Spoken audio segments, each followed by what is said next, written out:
Okay, so our Ford Galaxy, the battery is on the blink, not holding its charge.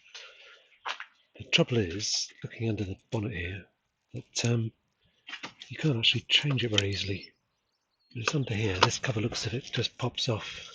There's a kind of a stud on the lower moulding of this plastic cover, and that just pulls off like so. So that's okay.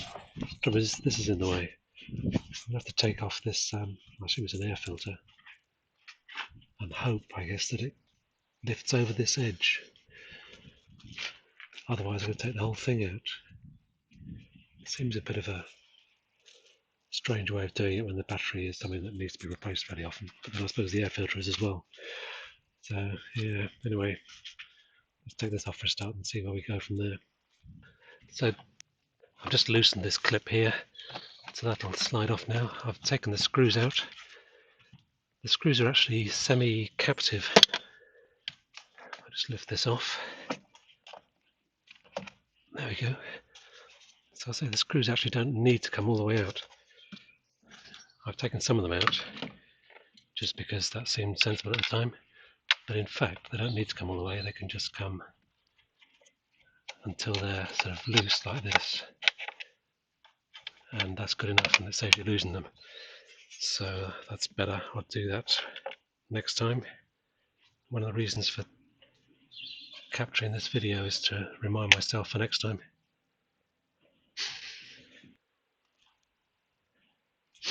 So yeah, this box is rubber mounted by the looks of it, at the back and the front. There's a passageway here with this corrugated entry duct for the air to come in. Comes out on the underside of the filter, and then up and into the engine. So that makes sense. The trouble is, I can't work out how to get this off. There's a seam there, so it's obviously separate, but somehow this is connected. You get a light, so I can work it out. Okay, so that has come out. Yeah, it obviously fits this front duct, slides in from the bottom, and there's a catch here that it clicks onto.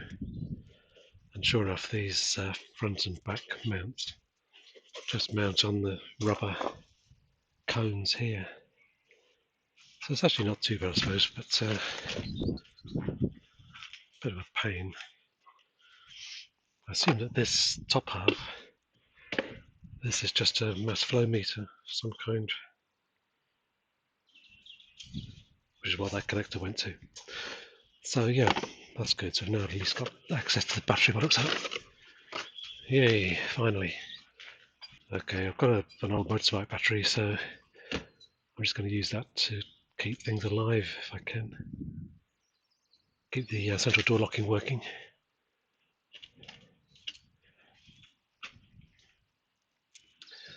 And the clock going. Should I put this down here perhaps?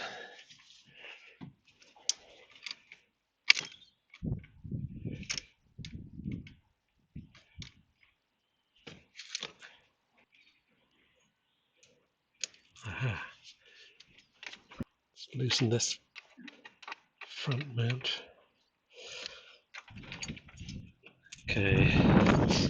Yeah, it is a captive nut in there, so that's good. So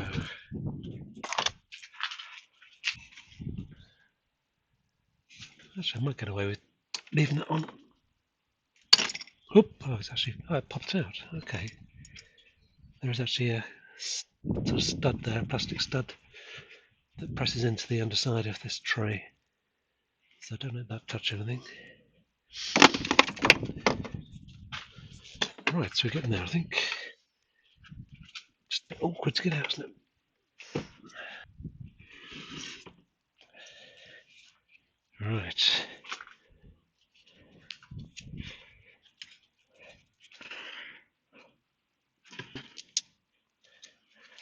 Okay, let's just put this back one off.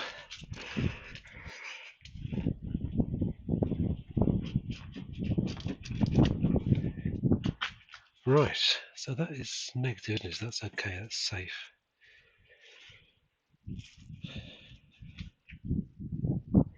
Finally,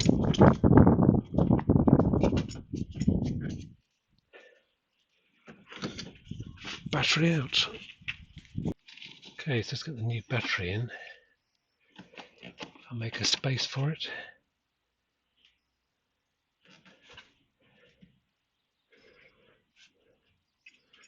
I don't know what this small wire does, but I'm assuming it's important. Some petroleum jelly on the terminals.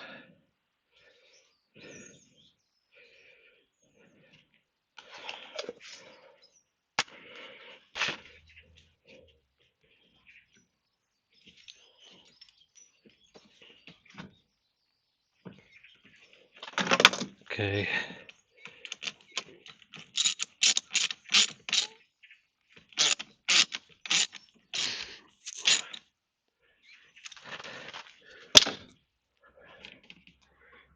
Yeah, that's pretty firm.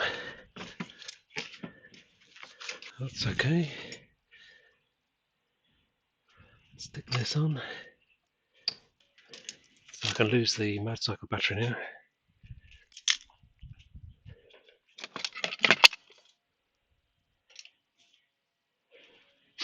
So this looks to be 13mm.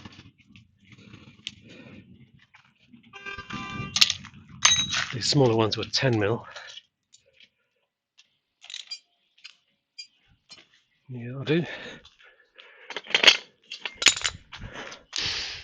And then the battery clamp, which fits down here. Captive screw in there. Looks like less than 10mm. Yeah, that's definitely tightening now. That should do. This is kind of double skinned on this side. There's an inner layer of plastic and the outer one, and the inner needs to go inside the box at the back.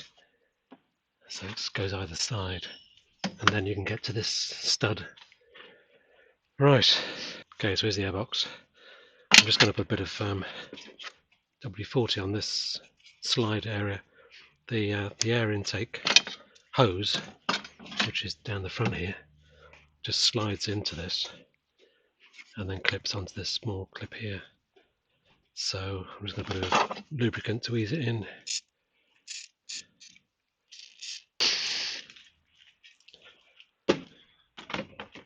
So there's the other hose with its little clip at the top. I don't know if you can see that, but I think once that airbox pushes down onto that, it'll just clip in place.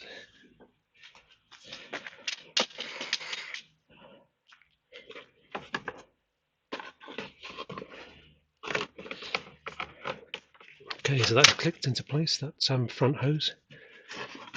And the airbox is on its rubber mounts. There's actually three. There's one there, and there's one at this back corner, which I hadn't noticed before. So that's all good. So I guess this is actually pretty straightforward. I was whinging at the start. It seemed like a lot of hassle to take the airbox out, but in fact it's not that bad at all.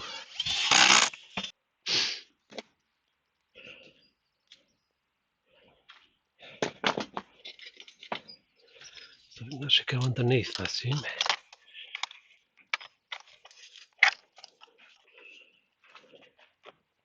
And that red clip holds it in place. So, plain screwdriver. Tighten up this clip.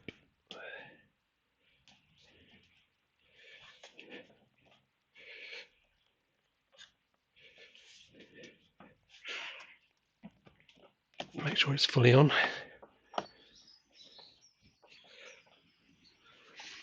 So in summary, when I saw this in the way, I was kind of horrified at how difficult it's going to be to replace the battery. In fact, it's not that bad. This airbox comes out relatively easily. So it's only a few screws. The rubber mounts just pull out. The front hose unclips. So yeah, so pretty straightforward. So not a big deal really. Just whip that out, change the battery, and whip it back in. Good. Thanks for watching. I hope this has been of some help.